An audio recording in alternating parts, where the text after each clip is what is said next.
no soul. They have sold the soul to the devil.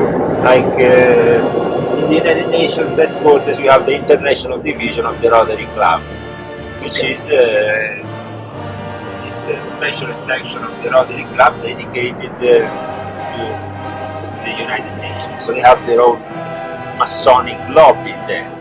So the Rotary Club has a location within the UN. Yeah, international division of the Rotary. Okay. And I remember you saying earlier that the Giorgio Ugo Balestrieri. There you go. He's the comandante.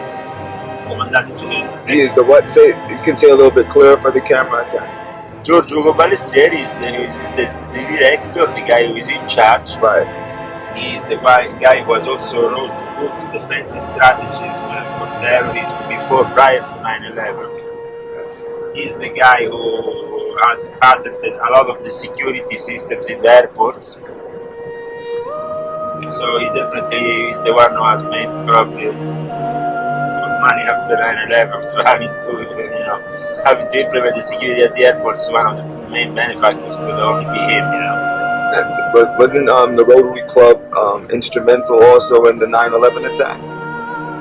Absolutely, because people like Giorgio Balestrieri, who are an asset of Gladio in the past, worked in the similar way on the 9/11 project, so the strategy of tension could be put in place, orchestrated in the best way possible against the people of America. But for them, for a person like Giorgio Balestrieri, doing such a mission is, even if it's a dirty job, he thinks of himself as a patriot, because he's doing maybe a dirty job nobody wants to do, but a job of responsibility. So when you go dig under Giorgio Balestrieri, you start finding the names that are involved in 9/11 and go right up to both the Vatican but also to Jerusalem, because Giorgio Balestrieri is also a very close friend and ally of the Zionists, apart from being also an agent of the Vatican. So he's a double agent. Wow. Pure and simple. Now, you were telling me a little bit earlier, but I wanted us to get that. But he's also switched off FBI CIA asset. Okay. He has done a lot of work in the past, especially during the Cold War. Right. We were talking a little bit earlier, and I was asking you why were the Twin Towers targeted for this terrorist attack? What was the necessity of that specific target? It's a symbolic target because it symbolizes the two columns of the Temple of Solomon, Joachim and Boaz, which stand right at the entrance of the Temple of Solomon. But when you go inside what is known as higher degrees of Freemasonry, like the Royal Arch, it's known that you have to leave behind Joachim and Boaz fallen, meaning that they fall behind you, and then you go forward into the knowledge of the kingdom of God.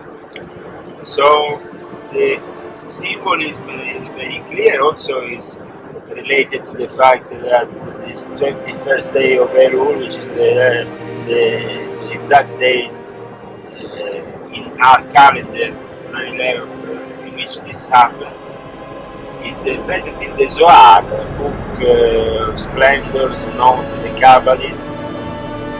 And in this book we find exactly the date and the location described, the city of power with the big towers falling in this specific day.